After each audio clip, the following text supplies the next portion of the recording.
How's it going, guys? My name is Jimmy Champane, and today I'm here with a really special Chuck date for you guys. This is actually part one of a two-part Chuck date I shot with my friend Chris over at 3C Films. We heard some reactions from the test screenings and we wanted to talk about it, but we wanted to make sure that if we were going to get in trouble, we were going to get in trouble together.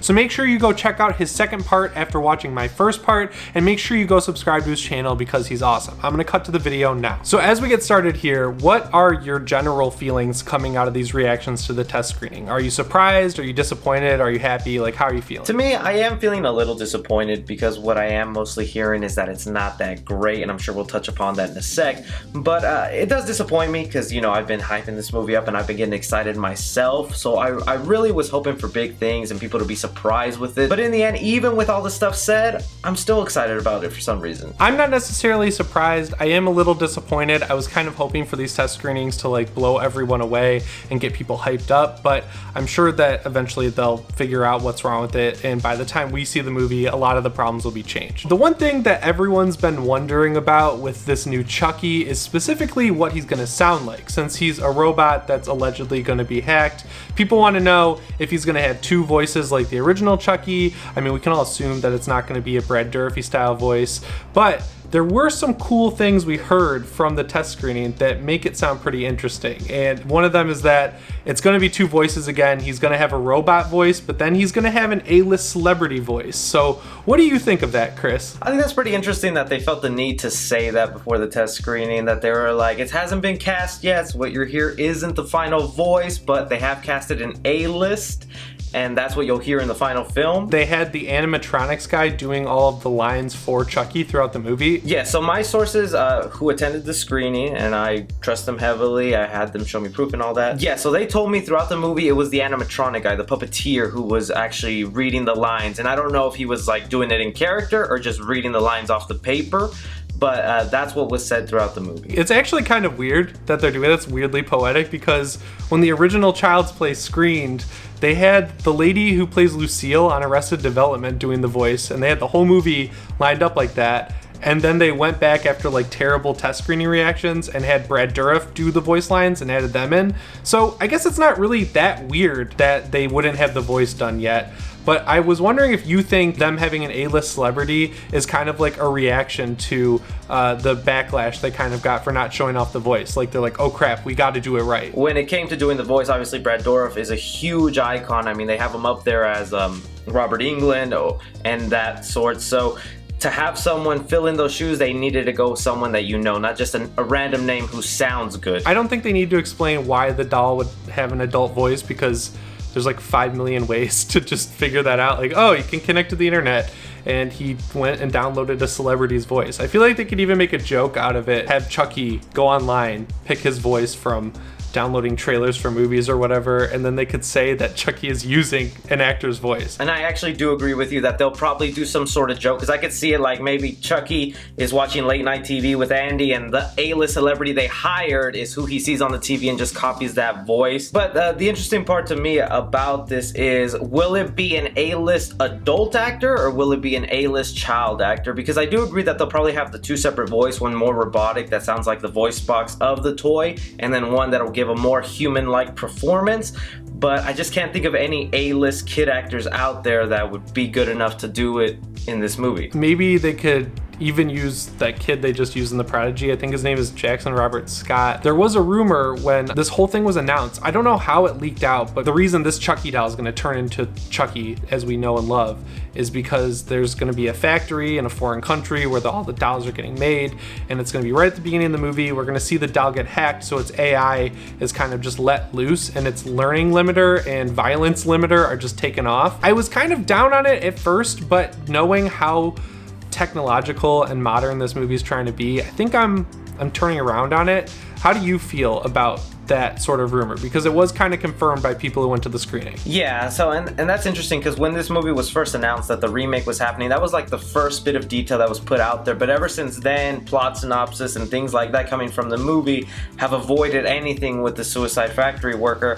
But yeah, supposedly it's still in the movie. In fact, it's the opening of it from the sources I'm getting. But as far as my thoughts on it, like, look, I hesitated to it at first. I didn't like it being a diehard Chucky fan, but then you sleep on on it, and then plus when you know the legal rights issues of why they had to do something like this, it lets you go, okay, I understand it, it makes sense with our modern time, and I'm happy to see where it'll go. So I'm fine with it as long as they do a good story. And big thing I want to say before we even get down into all this is my source and the person who's giving me this information, I specifically asked for non-spoilers. I just asked general questions about the movie, just stuff that wouldn't spoil it for me, because hey, I'm a fan, I want to see this movie and be surprised. So anything we're going to talk about today, spoiler free, it's not going to be ruined for you. So another thing we've heard just by like checking out the Caslin website is that Caslin in this universe is sort of like a bigger company like Apple or Google, but they focus on consumer electronics. Like on their website, they have a smart speaker, a drone, and a bunch of other stuff like that. And one of the things I've heard coming out of the test screening is that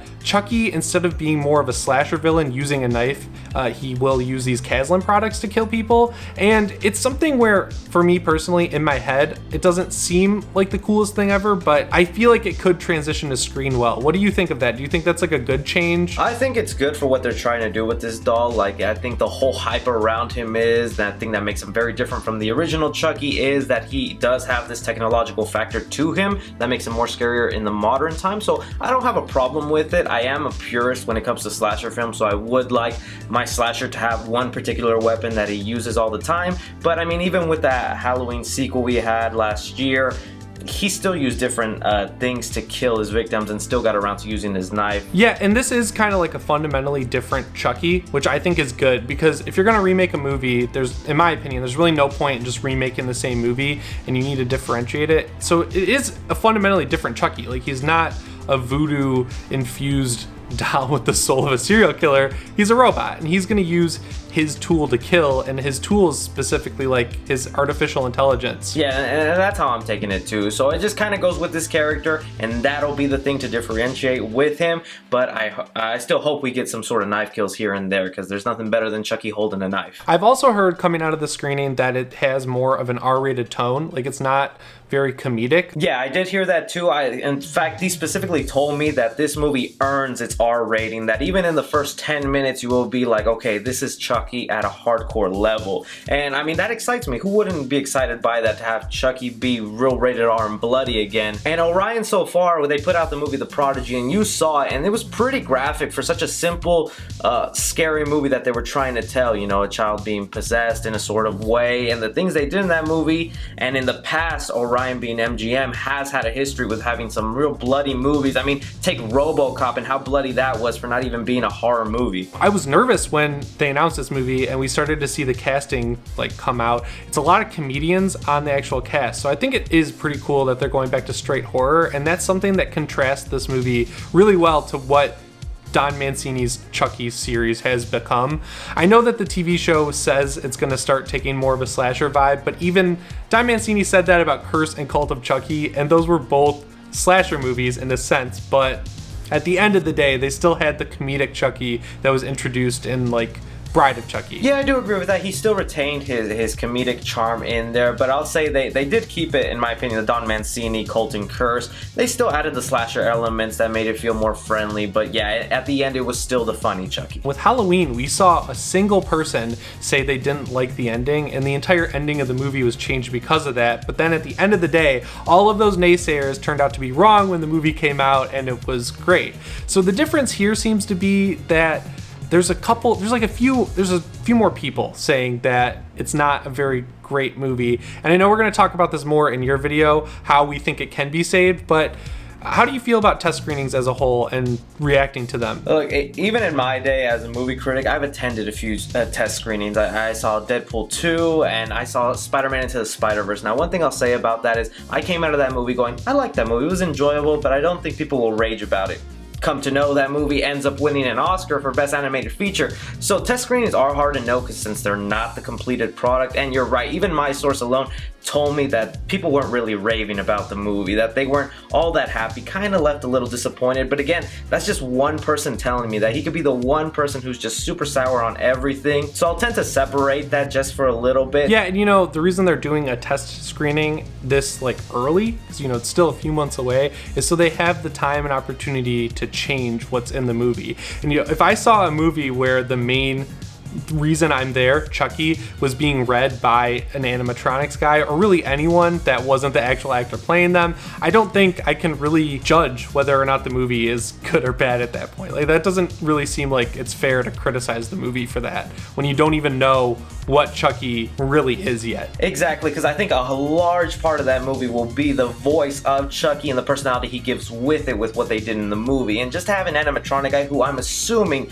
didn't really put his heart and soul into the character and was just reading the lines for the actors to say their lines back. So I think that had a lot to do with the movie and your suspense of it if they weren't too happy with it. So out of all the stuff you've heard, keeping it general and broad and spoiler free, what is your favorite thing that made you go, okay, I am still excited for this movie? The favorite thing I heard from my source is, and we'll talk about this more in my video, is that it does mix well with the emotional elements. That this movie actually tries to get you to care for the characters on screen and tries to pull at your heartstrings by the end of it. So to me, that sounds like they really put an effort into this movie, that it wasn't just a straight killer doll movie, that they try to add layers to it. And so that gets me excited because I want to build an emotional connection to this movie. Whether it's successful or not at the end, I mean, that's for us to decide later. That's it for Chris and I's 2-part Chuck date this week. Make sure you head over to his channel and watch part 2. I have it linked down in the description, and also remember to follow him on Twitter at 3C Film Review. He's looking to get a few more followers, and I think you guys can hook him up.